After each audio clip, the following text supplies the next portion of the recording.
Okay. And that's Black dot is the shoe. That will work. you like to see anything with my glasses. Yeah. Sort of. Yeah. Okay. That works out? Okay. Oh, yeah, it's more hands. Okay, let me see.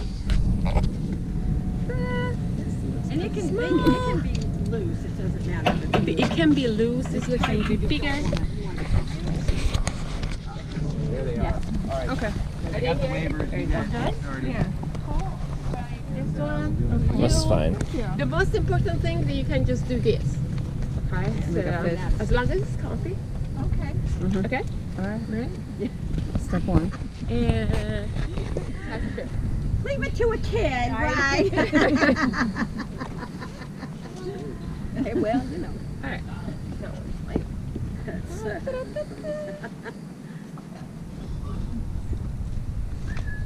Did you pick up all the pens onto? Yes, I did. Oh, it looks like that. So, okay. you want, okay. After you get them, can we get this? Morning, are you guys? You have You guys got over here and show off these waivers. Anyway, I'm so glad you decided to pick our experience. I hope you have a good time. I Mhm. hope you really enjoy it. My name is Terry, and I am a master falconer. And do you know what falconry is? Do any of you really know what it is? No. It's the oldest sport in the world. It's 4,000 years old or so, and it is a hunting sport. So it's the use, by definition, of the use of a trained bird of prey to catch wild quarry. Quarry would be the food that they would catch in the wild naturally that we also can use for food. So one day, 4,000 years ago, when they didn't have guns and all kinds of cute little implements of, hunting, somebody saw a bird of prey catch food. And he was probably out trying to find something, and he went, well, he's so good at it. I wonder if I can teach this guy to hunt, and we both have food. And that's really how it got started. And so throughout history, in fact, the United Nations actually gave it heritage status, and a lot of the countries around the world are adopting that heritage status as being a major significant part of development of human society. And it reached the peak of its popularity in the 1400s, just before the gun was invented. And then the gun, it's a lot easier to go hunting and then come home and put the gun in the corner instead of having to take care of a bird. But up until that time, these things were so prized and so valuable. And when you read some of the stories, it's amazing how much they used them. They used them to conquer other countries, because they would, remember, they didn't have refrigeration. So what kind of food did you get when you took an army to another country? Fresh meat, good protein, able to feed. So they would always take large amounts of hawks and falconers to catch food for the army while the army fought. So it's kind of interesting how, and that's why the United Nations went, hey, this is really significant. So we're hoping this country will adopt that so we never lose this form of fun and frolic. One thing I'll tell you about myself is I got involved now that's a coyote scream, and when I tell you about this guy, then you'll know why he does that. I got started in falconry because I started working for a veterinarian, and we worked with birds of prey to rehab them. And because I've been a bird person since I was 6, helping my dad, coyote, the birds, it just was a natural fit for me. So I got a falconry permit, and decided that this was really the life that I wanted to lead. And I'll let Antonella tell you a little bit about how she got involved. So my name is Antonella. I'm a biologist. I'm also a paraglider pilot. So these two interests came together for me into birds of prey. An interest for birds of prey. They fly way better than I do, so I look up to them. And then my husband and I got into falconry. We met Terry.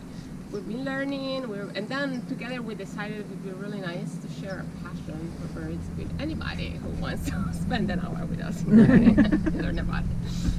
Well, it's a fascinating sport, so I have a permit to do that. I also have a permit to do propagation. I breed this particular kind of bird, so I have 2 breeding pairs right now. And then I also have a permit to do abatement.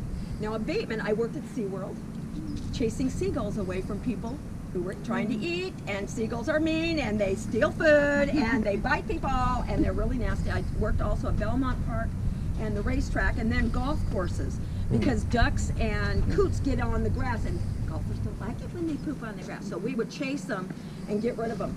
So that's a thing we do. And then we have two different types of education permits.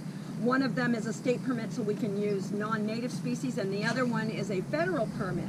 Now, the federal permit that we decided to have is one that uses captive bred birds only. We can't use birds that are retired from the wild because they can't fly anymore. We can't use rehab birds because you can't touch rehab birds. So none of you would be able to have any contact with the birds.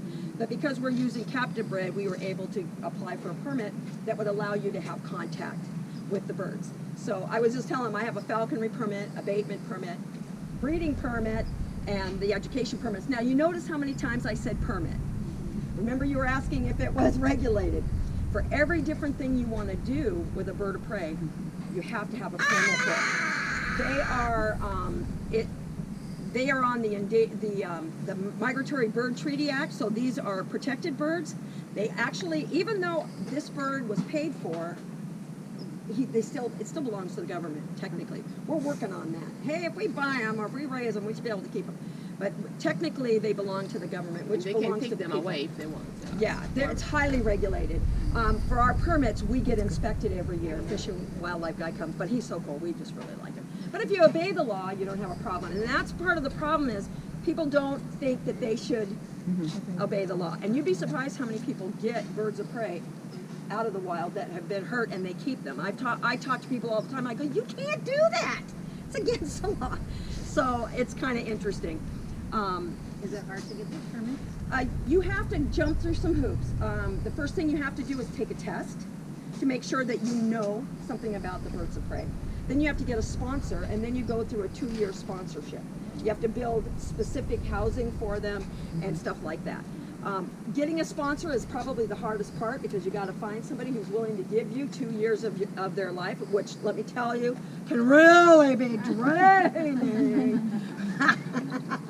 So, you know, but it can be done. It's not hard. It is costly at first because you have to buy a lot of stuff to get started, and then every year you have to renew your permits and stuff like that.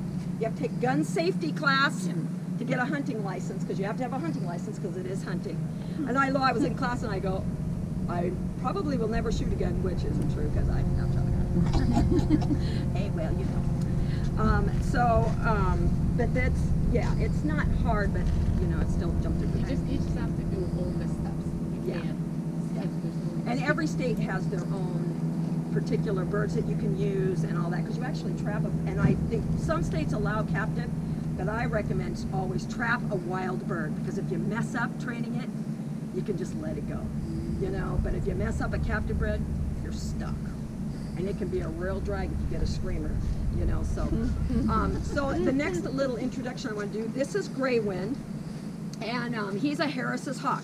Now the reason that we use the Harris's hawk is because in the wild, like you heard him do the coyote call, in the wild they actually cooperatively hunt with other Harris hawks, with their family. A lot of times they'll stay in a family group.